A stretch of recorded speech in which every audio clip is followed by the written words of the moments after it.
Goodness, Monkley with the dodge.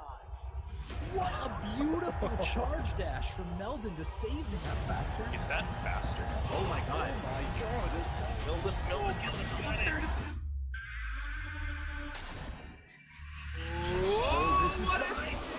What a save! Oh, he makes it flat. Oh my god,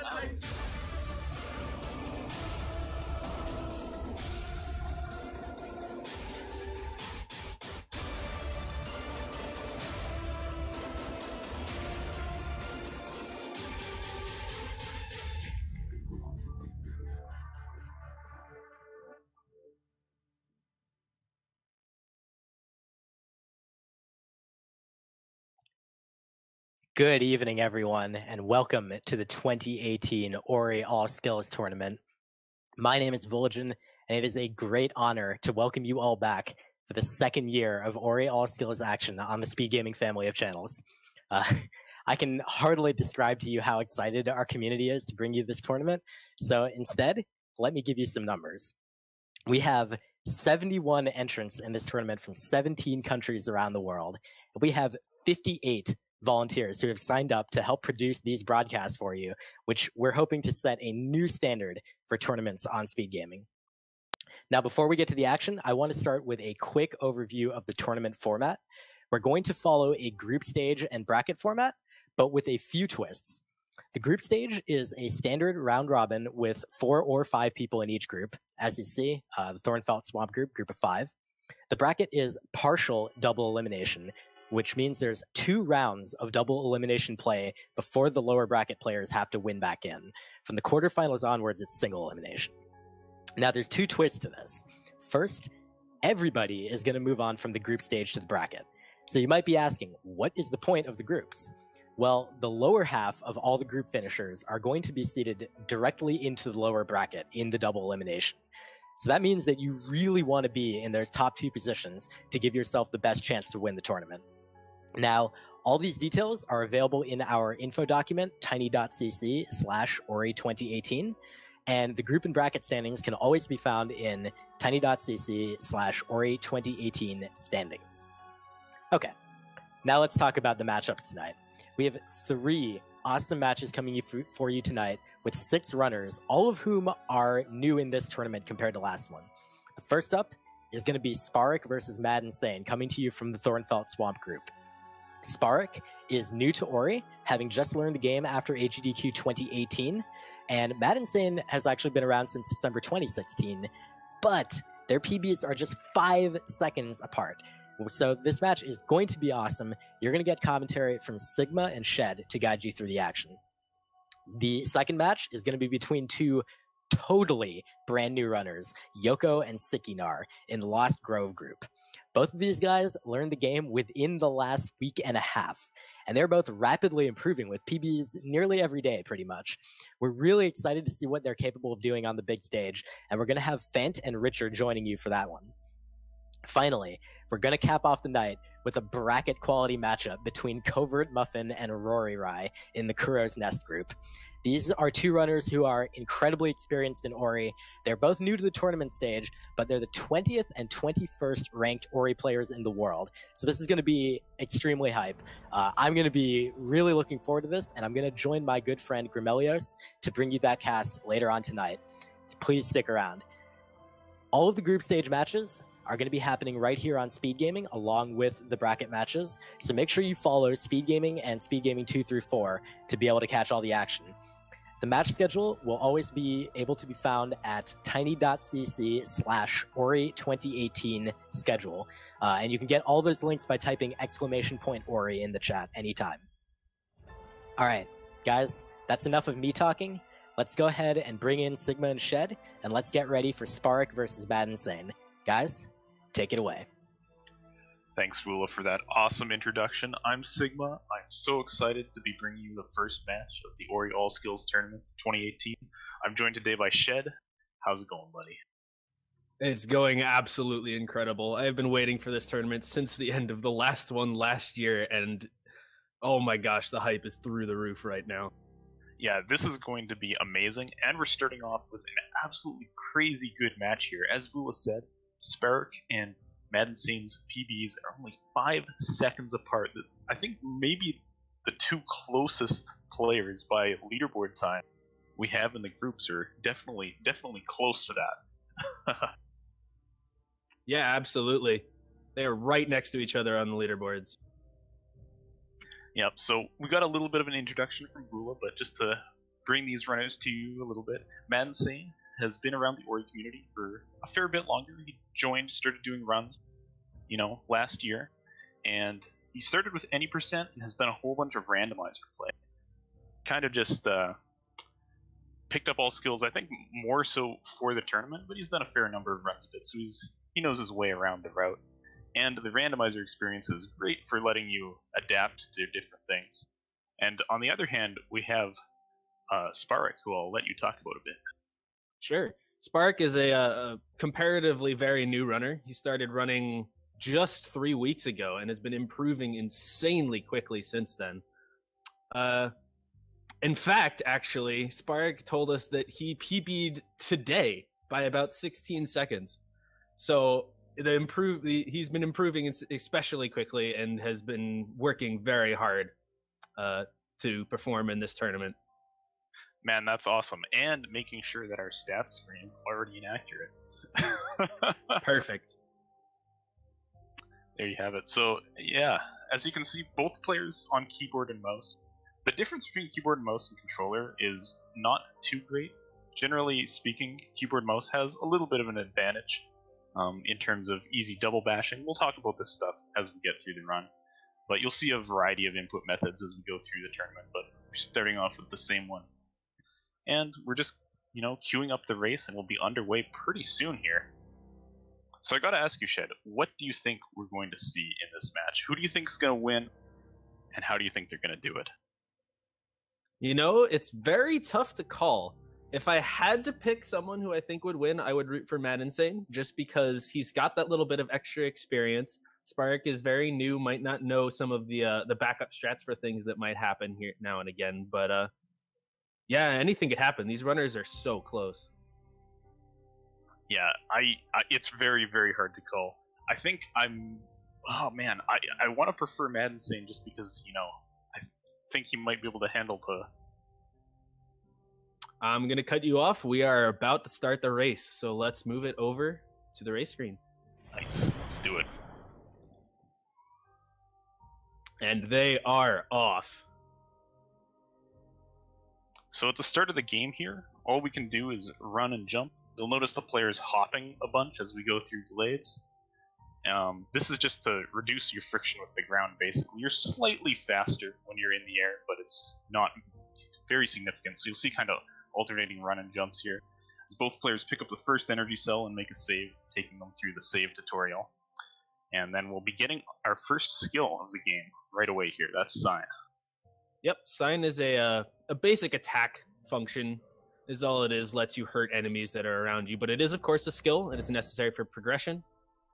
And we need it for the category that we are racing in this tournament. Sigma, do you want to tell us about the All Skills category? Yeah, as the name suggests, we have to go visit all of the skill trees in the game. In a casual run of this game, you'll get forced to at least go to most of them. A few of them are not very useful, but they give us good areas to head to, and there's really cool movement getting one of the particularly useless skills later on climb, so you can look forward to that. With both players getting through our Frankie fight nice and cleanly. You notice that they're firing these volleys of 2 shots. There's kind of some different ways that you can shoot in this game, but these players will be opting to match shots out quickly and try to tear their way through glades. Neither player having a particularly good jump pad there, but they're progressing up. One thing that's going on that makes this first section kind of spooky is that they're going to have to damage boost down to ideally 1 health before they reach the first door. You can see them both taking intentional hits from that slime. I'm actually not... I think TheSparik might be down to 1 already. We'll have to see. Perhaps he got a health drop, but we'll see how he approaches this last slime here up on the left. See Mad Insane going through it cleanly. TheSparik, yeah, stops to kill that slime, so was at 1 health and would have died if they tried to run right through. They were setting up, of course, for this ghost door. It's a trick that lets them run straight through the door without waiting for it to open. Then both our runners will be heading up to grab another health cell, granting them a vital 4th health. Not too important in the early game here, but that will be vital later on in the areas when enemies deal more damage. Yeah, if you followed the Ori tournament last year, you would note that a lot of the top runners opted to skip that health, and there are some who will skip it still, but the route has changed since then, and now, optimally, you take 5 health cells to be able to actually complete the game. We need a 4 damage taken damage boost at the end in the final escape to get through with the new route. Mansei and Spark both picking up a keystone off to the right there. That'll be useful later on. They're not going to use it for its intended purpose. And now we get to see the benefit of the experience route as Mansei grabs a 4 experience, and he doesn't level up just yet, but he'll be leveling on the way out. Spark on your left is going to grab that level up now, and that just eliminates that wall there, so you don't have to shoot on your way out. It's a little, kind of 4-second optimization. And now we're coming up on the wall jump tree, our first skill tree of the game. Yep. These runners are pretty close together, coming into wall jump at about the same time. Not too much of a differential yet. Wall jump, of course, being a skill, so you need to get it for the category, and also it lets you climb walls, as you can see Matt Insane on the right doing right there to grab another energy cell that he won't be needing later. Yeah, energy in this game allows you to do things like save and use certain abilities. At the start of the game, we don't have much use for it, so you'll see a few safety saves placed here and there because they don't cost any time to place. But we have some tricks where we need full energy, and later on we'll be spending all of our energy on movement techniques. So, TheSparik missing the jump up through glades here, and gets a little bit of a tough time with that hanging log. So Mansei pulling a bit of a lead coming out of wall jump here, but it's not that much of a lead, and deaths in this game are very costly. So this at the very is least definitely going to flip-flop. Yes, that's true. Dying early on, despite the fact that you have energy to make saves, is very painful. You can't make as many as you might want, and there's some long sections where you can't save.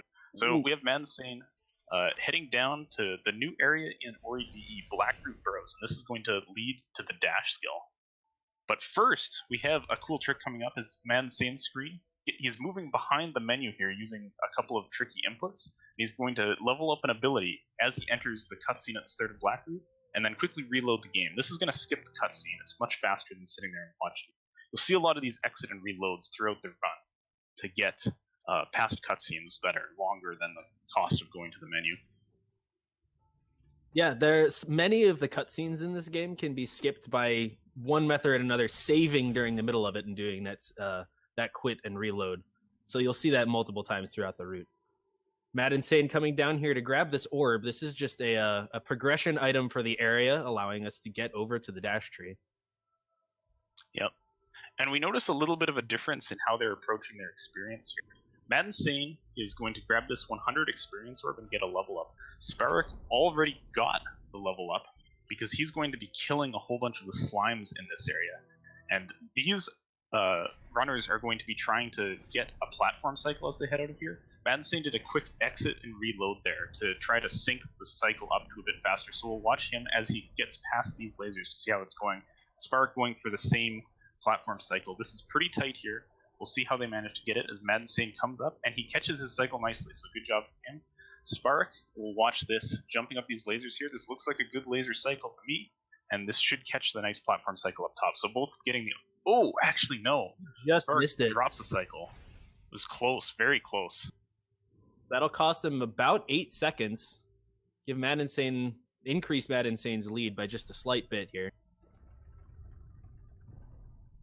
Yeah, there's not too much we can do to speed up this next room. This is a fairly auto-scrolly part of the game. We just have to wait for these platform cycles. Mad Insane manipulated this room that he's in now to catch the cycle at the low end. If you just go in as fast as you can, the platform is leaving as you get in there. We'll see how TheSparik's manipulation went. And looking good. So they catch the platform too, and Mad Insane coming up to the dash cutscene very shortly. You'll see another save anywhere from these runners to skip the cutscene that plays here, just in a very similar fashion to the one at the start of this area. Yeah, we'll sit in the menu for a little bit here. The runners are waiting for an audio cue of the platform in the middle here to start moving up before they do the save and reload. This cutscene is kind of a weird layered cutscene. You have to wait for a certain part of it to begin playing before you can get the skill. Mad Insane gets it just fine here. is going to be picking up the dash tree. This lets them go crazy fast along the ground. All that running and jumping slowly that we saw through the glades area is now gone. We're going to be dashing all over the place as you see Madden Sane take off some dashing immediately. And of course, despite the fact that the definitive edition of Ori and the Blind Forest has 2 additional skills, since one of them is dash, it lets us go so fast that this category is faster than the original vanilla version. Yeah, we have to do more, but we do it so much faster. And this is a tense trick coming up in the early game here, the Frankie Walk. So right now we have 2 energy cells. We picked up one at the start of the game, one at wall jump, and we're going to head off to the right here, where there's a 4 energy door that gives us early access into the Moon Grotto. Now, the way that we're going to get in is by using the level up effect to refill our energy. So we're going to lure this enemy that Madden Sane has following him over to the right, put 2 energy into the door, kill the enemy, get the enemy's experience, level up, and then that will refill our energy, letting us put 2 more in and break into this area early. This is a huge sequence break, and because it takes all of our energy, we can't save during any part of this. So a death here is extremely costly, so we'll keep an eye on Madden Sane as he gets it clean. through the door. He's got the Frankie Walk, but this part's spooky too. The water is poisonous, and these enemies will kill him with 1 hit. And he's getting through nicely through the death run, and looks like he's going to be okay to the energy cell. Direct your attention over to the left as TheSparik gets the enemy killed, gets the level up Clean nicely, as well. and here we go into the death run. Past the first Frankie, that's nice, and nice. Safely through. We'll be able to make a safety save soon. Now, over on the right, I want to direct your attention to Madden Sane's screen as he goes into a trick called Grotto Skip, or rather, early Grotto Cycle. Doesn't look like the movement was quite perfect. You get an early Crusher Cycle here if you have exactly the right combination of dashes and jumps up the wall.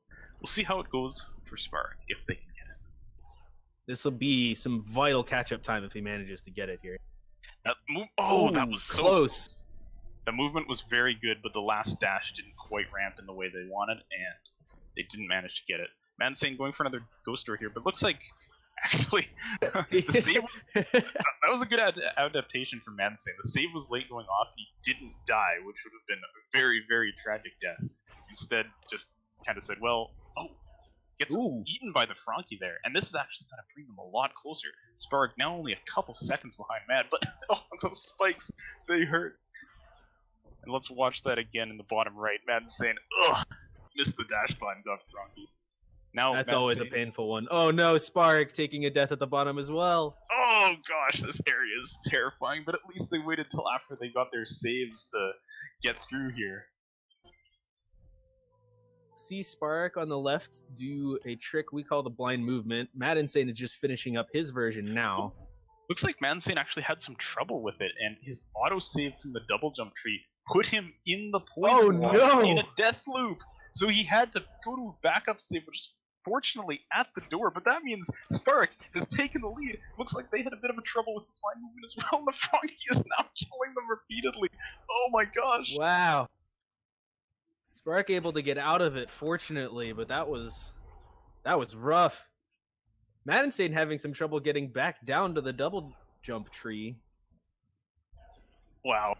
This is absolutely crazy. I'm so glad that they made it to this part before the deaths started, because now they have a couple saves that are close and their deaths are only costing them seconds rather than minutes. But man, that's a rough time at the double jump tree for both of them, so we'll see how they can shake that off as they go on here. TheSparik is coming up to a very precise jump known as the Grotto Skip. There's a long chase sequence with the Gumo, our spidery friend, off to the left, but we can just jump up this wall to the right. Looks like a second try Grotto Skip that's very nice there, so that's solid from TheSparik. We'll see how Madden Sane does it coming up onto that trick in a few seconds. Well, TheSparik just goes through a couple more save and reloads real quick to get through some cutscenes. You'll note because the runners leveled up an ability called Rekindle, they don't need to use the Save Anywhere trick for cutscene skips anymore. They can reactivate a save point while inside a cutscene to do it instead. Madden Sane pulling off a first try Grotto Skip there, so they're making up some time there.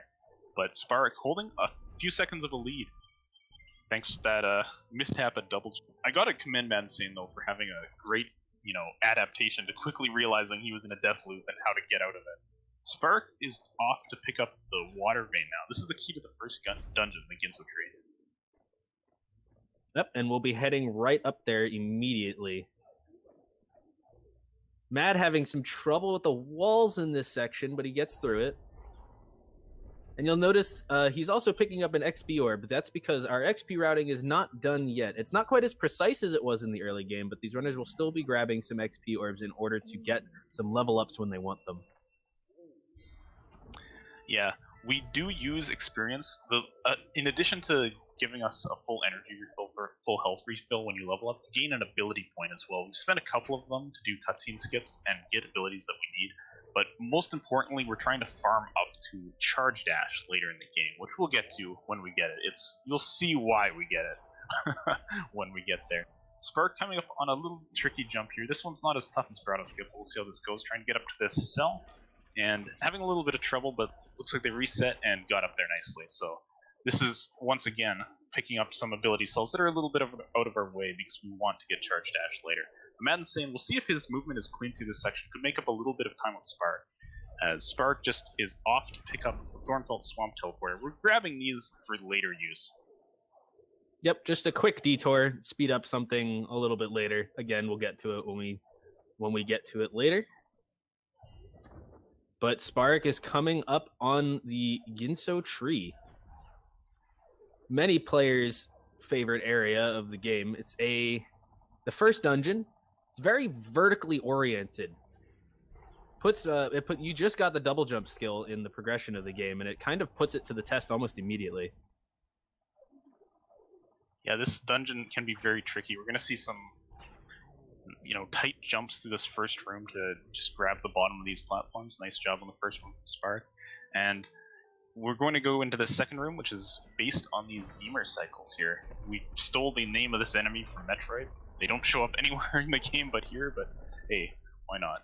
And looks like this movement is nice and clean through here.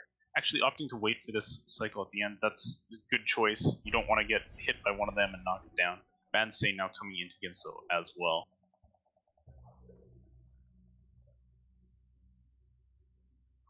Yeah, we're seeing Mansane be behind in the race, mostly due to the trouble he had around the double jump tree.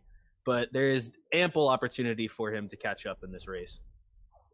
Yeah, if nothing else, Ori is very volatile. We saw it at the double jump tree as both runners had a lot of troubles.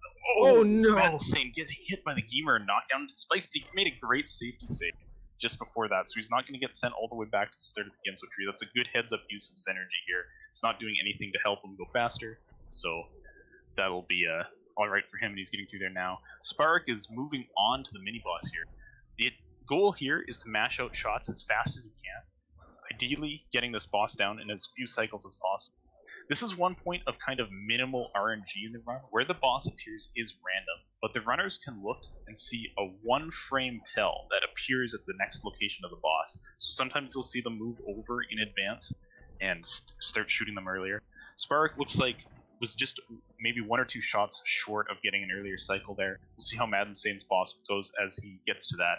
And SpaRik is now approaching the Bash tree. Yep, Bash is arguably the most important skill in the game. It's definitely one of the best. It's a unique skill to Ori and the Blind Forest. You will see, basically what Bash does is it lets the runners catch projectiles and enemies in midair and throw them in one direction while throwing themselves in the other. And it is a vital movement ability. Yeah. We immediately go into a couple Bash puzzles in this next part, which we're going to skip parts of. They intend us to do a lot more bashing. Nice catch on that Frankie there. Missing the dash glide, but getting a nice bash to make up for it from SpaRik. And now, getting hit by that shot actually, so dropping the cycle there, but that's okay. SpaRik looked like trying they're going to try to double bash the shot up here. This is a one-frame trick. You bash right after you release a bash, and it lets you redirect Ori while the projectile follows its original trajectory. Now, they took some damage through this section. Oh my gosh! See you later, worm. Waiting a bit for his save to come off cooldown, he wanted to place a save here, setting up for a glitch called key duplication. What you're going to see happen is he's going to pick up a couple keys here, run up to the door, put some keys in the door, and die while the keys are still in the door. And what this is going to do is it's going to force the game to duplicate those keys, so he still has 3 keys in his inventory, but they are also placed back in the world, so you can pick them back up again. We are grabbing these keys to skip a section of the game later on. Yeah, we're going to have to open a key door right after Ginso, and the only way to open that key door is by doing normally a long swimming section, so it's much faster to duplicate these keys, and for other reasons. Swimming might not be the best idea in this route. Of course. Normally, and if you watched the tournament last year, you might remember, the runners would go from the spot that the TheSparik on the left is here, they would go up into the Ginso escape and clean the water. But instead, we're just going to come over here to this teleporter and leave the tree entirely. Yes, so if you liked the iconic Ginso escape from Ori that you've seen before, unfortunately, most runners are going to disappoint you because it's faster to instead just leave and just play the rest of the game with water still being poisonous. Of course, we replace the Ginso escape with a particularly difficult enemy manipulation that you're going to see TheSparik coming up on soon. Mad Insane also heading to the area. But you'll see TheSparik come up here, skip a little bit of a cutscene that involves activating some lasers, and then head over to the right to do the swamp entry. Yeah, this part is pretty tricky. There's some spikes during this off-screen movement. We'll see how they managed. Very nice, got some good distance. Now we've got to manipulate this frog. This frog is a big jerk sometimes. He doesn't want to play nice. But we're going to try to get him to let us into swamp, and gets stuck on the crystal and takes a bath.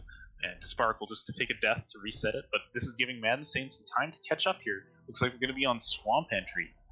Pretty close to each other. Oh! No, he jumped off! This is close. We'll see. Mad's coming up on this. This could be a lead change right here. TheSparik took some damage there. Mad's placing the save, good save, and manipulating the frog. TheSparik having a little bit of trouble with it. Mad also having trouble. We're both going to have to take deaths here. Who's going to get through this first? They've both got the close safety saves too, so these deaths aren't costing them too much. Yeah. TheSparik gets his frog up there first. Nice. Now we're going to have to break the roofs. The trick is not over, so he's going to go for some double bashes here on this shot, and it gets through there. Almost safe, just has to not die to this rhino, and we're good. That's the swamp entry done from TheSparik. Mad Insane's still trying it. They both had a little bit of trouble with it. We'll see if Mad can get through this time and maybe minimize the gap. The first roof is broken. Now Mad just has to double bash. He's got it. Oh, the missed the shot's second just one. too low, but he can go for another shot here. Come on, Mad, you can do this. There Nice. it is. He's in. TheSparik is already head through the swamp area here and is heading up to our next skill, Stomp. Stomp is a skill that lets the players move down at high speed and also break floors beneath them. But it is faster than normal falling, so you'll see the runners use it to move down when they can. Mad missing a rather difficult jump there, having to go around with a slight backup. Yeah, good job bailing out on that. You just can die if you persist too much in going for that when you miss the jump. Mad grabbing Stomp now. TheSparik is heading on out of the swamp area. And we're going to see a little bit of a use of our frog friend again. He's respawned, he's walked back to his normal position, and we're going to use him to help us grab an ability cell. This trick is not too easy to get this manipulation right without making the frog fall into the spikes. We'll see how TheSparik does. Got him on top of the rock and makes the jump over there to get that cell. That's very nice. Now, of course, these runners did the swamp entry. They didn't do the Ginso escape. That means the water isn't clean. They have to be very careful when they're swimming, or to just straight up try and avoid the water altogether if they can. Yeah, and meanwhile on Spark's screen, we see the Kuro cutscene showing up. This is a very precise skip. Skip the bird that we're seeing now here. That saves about 17 seconds, but your position has to be very precise to get it. This is going to give Mad Insane an opportunity to catch up. TheSparik now getting out of the cutscene. Mad Insane coming up on it. Can he narrow the gap by getting a Kuro cutscene skip here? Let's keep our eyes on the right. Comes up. Setup looks okay. The frog. Going for a second shot. No! Oh, he got the cutscene. He's gonna reload. This is doubling down on the cutscene. You only lose 13 seconds if you get this on the second try after doing a reload. But if he has to watch the cutscene, that's gonna be a big problem. Oh, no! Oh! He's just going for it. Oh, Spark! Oh, Spark takes a huge death there. Had a close safety save, but that's giving Matt a chance to catch up. It says he has more trouble with the Kuro cutscene. Just watching it would have been faster. Yeah, at this point he's saying, "I've got this. I can do this cutscene skip. I'm gonna go for it till I get it." And Oh man, he's having a lot of trouble this here is with this unfortunate. cutscene skip. Spark taking another death, but Matt unable to capitalize with the trouble he's having with this cutscene skip, but determined to get it, going for it again. Yeah, Spark trying to get out of this one-shot spikes area. You have to manipulate the spider to give you a shot to get up. Mad. Oh, Still having trouble. Oh gosh, this cutscene is really causing him a lot of trouble. Spark has gotten through the dangerous one-shot spikes area and is now kind of correcting our sequence break that we did at the start of the game where we went into Grotto early. Mad opting to just watch the cutscene this time. It was not his day for the Kuro cutscene, so he's wisely deciding to cut his losses. I'm having a lot of trouble with it. Let's just watch and get on with it. Spark, okay, so as I was saying, is now correcting the sequence break we did at the start, grabbing Charge Flame, which we were supposed to get right after we picked up Wall Jump way back at the start of the game. This skill is not super useful, but what it does do is it unlocks our ability tree and lets us level up further into the movement tree, which will get us Charge Dash fairly soon, and we're going to see that put to great effect in these coming segments. Spark doing another save anywhere to skip a very long cutscene there. And he'll now be heading left into the Valley of the Wind area of the game. But of course, as we've been teasing this whole time, he's going to level up Charge Dash. Charge Dash is an upgrade to the dash ability that, when used, spends an energy, but catapults you at high speed towards the closest enemy. You can see him using it to great effect there to get up to this stomp peg very quickly off the bird. Yeah, we'll see a couple charge dashes. Now, as Shed mentioned, it does use an energy to charge dash, so this is why we've been picking up so many energy cells so far.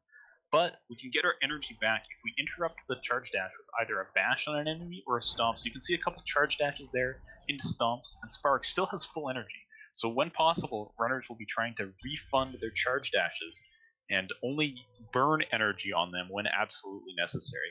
So Spark moving up through the valley area and is coming up to a part where we're normally supposed to head up and stomp on the head on some rocks and drop them on the big bird's head. But instead, what we're going to do is shoot a spider shot to try to hit the top of the rocks. And in the meantime, we're going to head over. Oh no! Oh gosh, this is rough. They had trouble getting up to the cell, but fortunate. So what was supposed to happen was TheSparik had fired that spider shot off to the left to try and break some rocks in another room while they came up to grab this ability cell. They were a little late and were going to miss the ability cell, but fortunately their shot missed, so they didn't actually have to watch the cutscene and then come back for the ability cell. They could just grab it now and then go break the rocks as normal. Yeah, and in the meantime, Mad had a game crash, but manages to get back to a save fairly quickly and is going up through the valley area as well. Oh! Oh my gosh, Spark is alive, and that's what's important in the end of the day, but that was very close to hitting the death plane from where the big bird just swoops in and kills you. So Mansane has an opportunity to make up some time here, I think, despite that crash. If he can nail fast Stompless, he'll be able to pull himself into this. All eyes on the right side. Yeah, shoots the shot off. Oh, gets hit. Gosh, oh no, takes a death. And that's very far back. Oh, that is a rough death there. Oh my gosh. That's going to be hard for Mad Insane to come back from, but anything can still happen. The most difficult, technically challenging parts of the run are still coming up as Spark heads on over to Sorrow Pass. So we're going to use a rocket jump, which is a manipulation of charge dash, to get up here really fast. Now we're going to try to manipulate this bird to get into Sorrow Pass without having the wind active. And, oh, the bird dies. Unfortunately.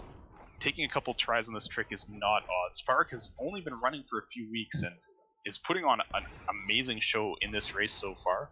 And this trick will give a lot of runners a huge amount of trouble. So we're going up to the second attempt on Sorrow Bash here. Bird's a little bit low, so going for a second double bash to get into a higher position. And this, this is hard to work with. Yeah, that Bird's in a rough spot. So taking another death here as Mad comes up onto the second fast stompless attempt. Let's see on Mad's screen. Does fast stompless work? No, he missed the shot. He got the cell, though, so it's not as bad as if he had missed the cell and gotten the shot, but he still has to go. Oh, no! Takes another death instead, is all the way back here again. This is giving TheSparik lots of time. Unfortunately, he's using it with all these Sorrow Bash attempts, but he at least has the leeway in this race, with Mad having trouble with fast stompless. Yeah, this part of the game is crazy hard, and the runners don't want to make extra safety saves because they want to be spending their energy on rocket jumps, charge dashes, and all that good stuff. TheSparik is now into Sorrow, but the danger is not done yet. Every spike in Sorrow does at least 4 damage. Oh my gosh, running out of jumps there does a wise adaptation over the left into that wind current, and now going to be rocket jumping up, making this frog break the roof, and opting to float up. I like this decision here, playing it a little bit safe, and making sure that they're able to proceed rather than risking rocket jumping into some spikes headlong. Now, both of these runners grabbed an optional 5th health on the way here, so they actually have the option of taking 1 hit from these spikes. Well, they obviously don't want to, but they can. Yeah, you want to avoid it, but you have a little margin of safety there. It looks like Mad had some trouble with fast stompless on his next attempt and is opting to just watch the cutscene and then go up and stomp. TheSparik, on the other hand, is now playing with the ability menu up for a little while. This is a new trick, relatively, called the Tear Break. And what's going to happen here is we're going to use this menu screen being up to let us save right next to the roof of Sorrow Pass. Oh, and that health coming in handy as they take a hit. Actually, that could have been intentional, because what you want to do after this is charge jump into these spikes and die. So getting down to low health so that the spikes one shot makes a lot of sense. And now we're going to float up to the Sunstone, keeping the save anywhere up so that we can skip through that cutscene, just like we've been doing for all the cutscenes before. Start a cutscene, save, and then reload, and cutscene's gone. Mad Insane coming on Sorrow Bash now. Maybe because of some of the issues, is opting to take a safety save right next to it. This is a good choice. Takes a quick death there intentionally to reset the health of the birds. We'll see how this Sorrow Bash goes. Oh, gets hit by the spikes, and the bird decides to say, hey, you got hit by the spikes. I'm gonna see how those are too, and dies. So a quick reset here on Sorrow Bash for Mad. And, almost got it there, but took too much damage from the bird. See how he can get through this. He's got a safety save right here, though, so this death didn't cost too much, and now he's up and through on the 3rd attempt. Mad Insane now in Sorrow, so he will be doing many of the same things we just saw TheSparik do. TheSparik, meanwhile, on his way out. A little bit of a high five from the runners as Mad comes into Sorrow, TheSparik leaves. Mad, I think maybe 1 energy down there opts to float up rather than doing a rocket jump, which would burn an energy, because you want to make a save up here. So smart decision there. TheSparik had a pretty good Sorrow, which didn't leave much opportunity for Mad to catch up. Maybe a little bit of trouble with Sorrow Bash, but that was it. Now TheSparik heading into Misty Woods. Now, I will note, the spikes in this section of the game deal 3 damage, and TheSparik sitting at 3 health. We'll see if he opts to take a safety save somewhere, or if he wants to use all of his energy for charge dashes. We'll find out right here. Safety or speed? Safety. I support that. Yeah, this is a very dangerous area. The runners have enough health to take 1 hit from the spikes in this area, but it's still very challenging, especially when you're trying to go fast as these runners are. Yeah, and of course, I say, safety versus speed, but it's only really about, 1/10 of a second that you can save with an extra energy here, so it makes sense to just go down to 1. So Mad coming up on his Tear Break now. Navigating these spikes with the menu up is not the easiest thing, but looks like it's going a-okay as TheSparik comes up to the climb tree. Climb, of course, is not the most useful ability. It lets you cling onto walls and sort of walk up them rather than the wall jumping that they've had to do before. But it is a skill, and it's in the middle of Misty Woods, and we got to get it for the category. And it turns out it does actually have a pretty important use for the very end of the game, but we'll get to that in a bit. Yep. For now, we're just going to watch Sparks movement through Misty. This is a very cool section of the game. We have all of the movement tech pretty much unlocked at this point. Takes a hit there, opts to make a save. I really like this decision making from TheSparik on how to play safe, because, you know, with all the spikes doing 3 damage, optimally you don't save through this entire area, but opting to save once you've taken a hit is really smart because it gets your health back so that you don't get one-shot by the spikes. And if you've already made one mistake, making one more and then just dying and going all the way back to the tree can be really tragic. This is many runners' favorite area of the game just because the movement is so fast, so clean. But yeah, it's very dangerous. It's a run killer for sure. TheSparik taking it very safe. I'm not actually aware if TheSparik is watching Mad's stream, but if he is, he knows he's ahead, so the safety is even better. So if he can keep this lead that he's grown. Yeah, it's a smart adaptation and still has lots of energy to use. We'll see how this mini boss goes. Almost manages to blow them both up in one cycle. Looks like we'll be getting a quick 2 cycles, so not bad at all. And that's a pretty nice Misty overall. Losing a little bit of time, placing saves instead of charge dashing, but very wise play, especially when you're in the lead. Just say, okay, I just need to not lose a minute, and everything's going to be fine for me in this race. So, TheSparik's now heading out of Misty Woods. We don't actually carry the object that you get at the end of Misty all the way over to pick up the key to the second dungeon. We don't need to go to the second dungeon. All that that does is unlocks the wind, and we already did Suro Pass, so who the heck needs wind? TheSparik's going to be instead heading on over to teleport back to Glades and pick up the last skill in the game, Light Grenade. Quick race update. We have TheSparik is definitely in the lead by a pretty solid margin, and the margin gets more and more drastic as the run goes on. But there is still time for Mad Insane to catch up. This race is not over yet. TheSparik heading back into Blackroot to get the second seal that's in here, Grenade.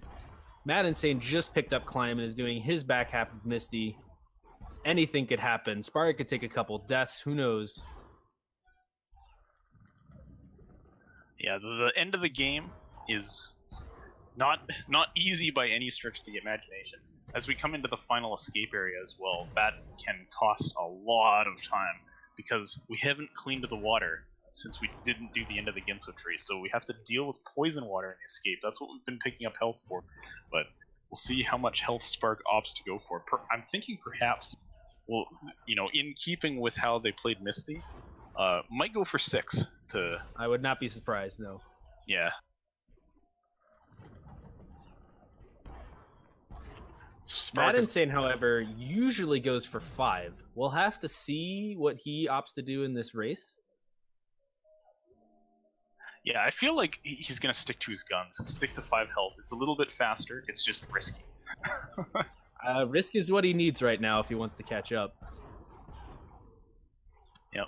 TheSparik playing it safe on that laser, and is going for... Oh no! Had a save in an interesting spot.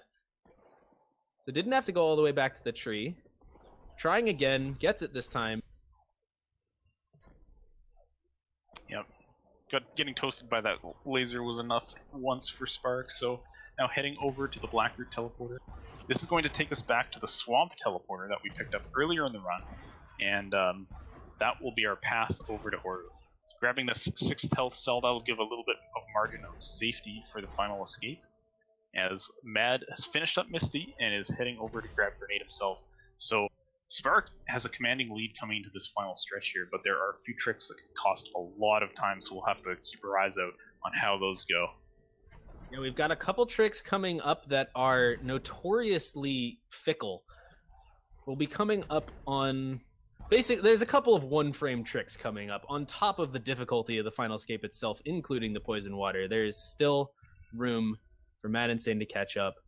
TheSparik is heading towards the final dungeon. Mad is heading down towards Grenade. We'll have to see how this develops. Yeah, so first things first for TheSparik. entering Mount Horu, there's Oh no!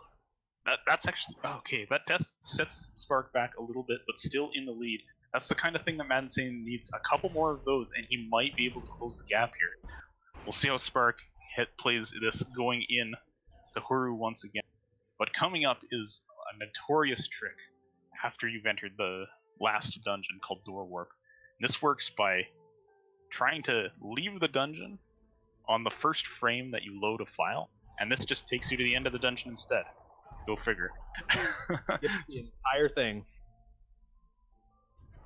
But it is a one-frame trick, and it could cost TheSparik quite some time here. Especially being a newer runner, he might not be quite used to it yet. We'll have to see. Yeah, people use a variety of methods for this. Some people try to time it. Mad Insane is going for a grenade jump here. We'll see him just go flying if this works. And oh my gosh, there he goes. goes. That is the use of climb that I teased earlier. Using a combination of climb, charge, jump, and grenade, you can fly across the screen at high speeds like that. TheSparik attempting door warp. He's had a couple attempts now, all failed. Yeah, a couple misses here. This trick saves a fair amount of time, but if you miss it repeatedly, it can start to be really painful here, giving Mad an opportunity to catch up. TheSparik having a lot of trouble with this, actually, and is definitely going to try to be timing this. Mashers will go through the door every attempt, and just a little bit late on that one after being early on a couple. TheSparik, take my energy. You can get through this door. I believe in you. Mad's coming up fast, though. Please, door warp. This is what I was saying. There is so much opportunity for a race that was this close between runners, this close in skill level, to be a close one, and it is certainly proving it as TheSparik still has trouble with the door warp. Mad Insane coming up on the door warp of his own. TheSparik finally gets it. There it is. All right. A lot of attempts, but he's heading into the final escape. Yeah, it's not over yet, though. Even with 6 health, Mad has 6 as well, so they've both got a margin of safety to go with on the final swim. But this final escape can be very tricky.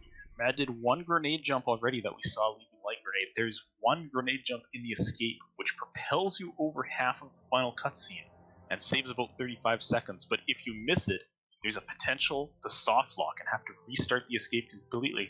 Mad Insane gets a fast door warp, and TheSparik misses the grenade jump. They're going to be dead even going into this last section. Mad having a little bit of trouble with door warp as well. TheSparik moving through the escape. What's going to happen here? Shit, this is crazy. This is insane. Mad giving TheSparik some leeway. This all comes down to how TheSparik does this final grenade jump. He makes it through the poison water. Very nice, very clean. Only took 4 damage. Didn't even need that safety health. But here he comes on the grenade jump. Right here, it's precise position. Has to have good aim, through. and he's got it! Now he just has to hold right to play through the final cutscene, and that will do it for TheSparik. So GG to TheSparik, taking down the win in this tournament match. Mad Insane coming into the escape now, keeping it pretty close, but couldn't make up the difference that got formed between them back in Valley. Yeah, it started at double jump with Mad having some trouble with the cutscene, or not the cutscene, a death loop that happened, and it just he had some opportunities to catch up, and then Valley happened. Yeah, that Valley was really rough for Mad Insane, and the Kuro cutscene skip too. That was. I liked how he kept going and saying like, "No, I can get this and reloading," but that cost a lot of time in the long run. Now we'll watch on Mad Insane's side. He's going through the swim now, gets through the water cleanly, and he's gonna have to do his grenade jump. He has to. He got the Kuro trigger. He's gonna have to run over to the right here to not die, and now he has to deal with the second Kuro trigger. Is he gonna opt to despawn Kuro? No, nope. Okay, he's just gonna play it safe and finish.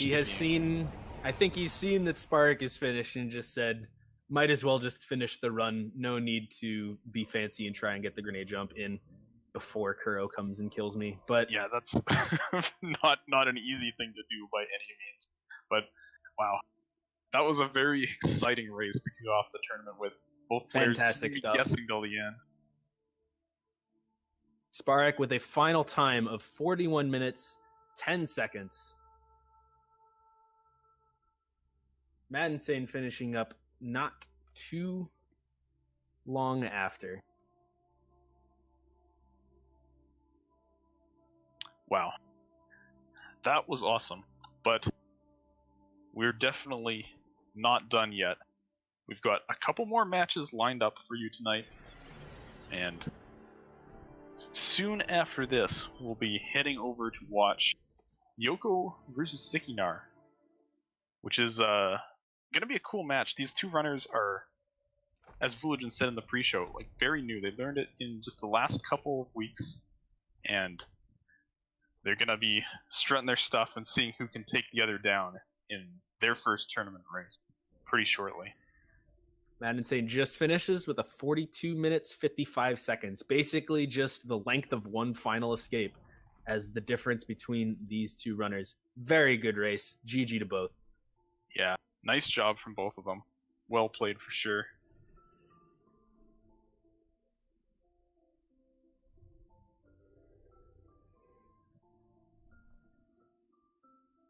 All right. Well, as Sigma teased, we've got 2 more races coming up for you tonight. So you should definitely stick around. Yeah, I know what I'm doing with my evening. That's watching some Ori. Exactly. And what's more is the next 2 races should be just as close as this one is, all things going well.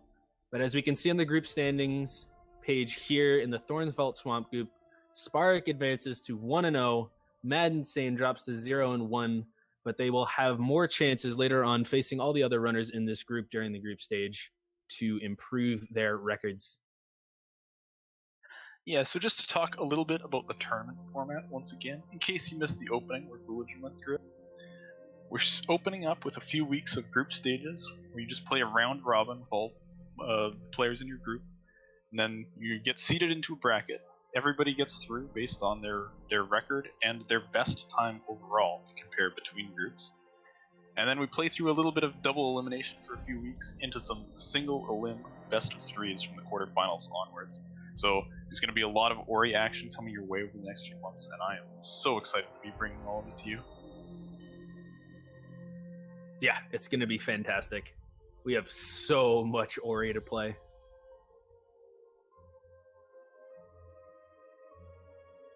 All right, with that, I think that's going to do it for us. We are going to take a quick break here, a quick intermission while we set up for the next race, but do stick around for that, and Fant and Richard will be with you in just a moment here. See you guys soon. Bye.